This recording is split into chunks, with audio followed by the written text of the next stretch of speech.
It's interesting.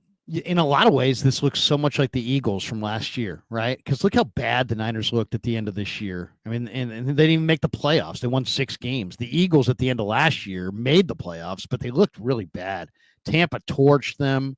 They had to dump both their coordinators. They found Fangio. Then they invested in Cooper DeJean and Quinyon Mitchell, signed a couple free agents, and boom, boom, boom, they win the Super Bowl. Um, are the Niners maybe going to copy them in that? Okay, maybe Robert Saleh is the Niners version of Fangio, and do the Niners go corner? In the first round. I love this question. The old coach used to say it all the time, man. When we'd be watching film, the old Bill Urbanic, who he's no longer with us, but he'd be like, "You know what, Larry? Let me tell you, boy, the key to pass coverage is pass coverage." And I'd be like, what does that mean? Coach, what does that mean? What does that mean? He's like, the message is there is no key to pass coverage. You got to have guys. In other words, the personnel matters. And if you run out of good corners, you're out of luck. And there's Will Johnson and there's Jedi Barron. And Johnson, hasn't played a lot because he's been hurt. But when he did play, he was awesome. He's got a bunch of pick sixes. He's rangy. He's long. He was the MVP of the national championship game 2 years ago. Then there's the guy who's been mocked to the Niners the most of any player during this draft season, and that's Jedi Barron. And yet there's been no connection in any way from the Niners to Barron, which may be a tell that they either like him or don't like him. But this guy is something else. And I don't know how much you've watched of Jedi Barron. 9 PBUs, 5 picks, 0 touchdowns allowed in 2024 to go with just allowing on the season 279 yards allowed. He's the most physical DB in the class. I think he's the most versatile DB in the class. He can play the boundary. He can play free safety. He can play the nickel. He's a top 10 player. To me, this guy is one of the safest players in the draft. He's a Brian Branch type player.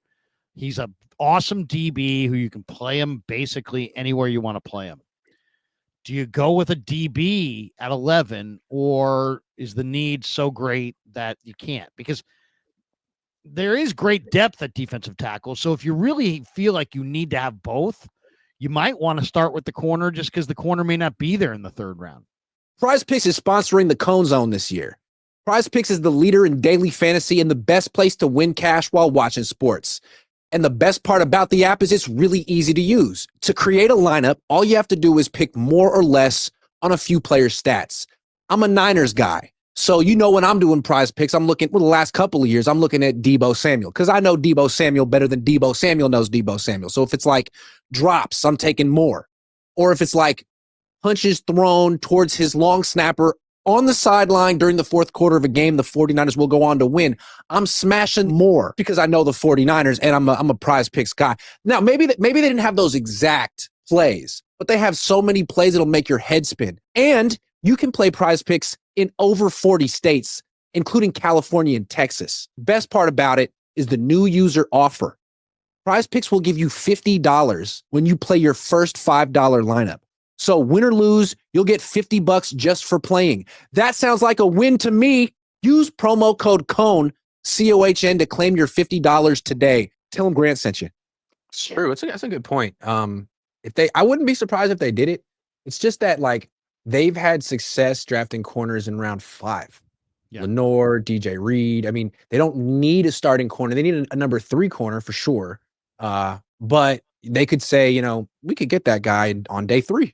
We don't necessarily have to take him on day 1. Whereas if you're going to get a stud pass rusher to be there for a while opposite Nick Bosa, you might feel like if we don't take him in round 1 or round 2, we're not going to get that guy. Probably you got to get him in round 1 or 2.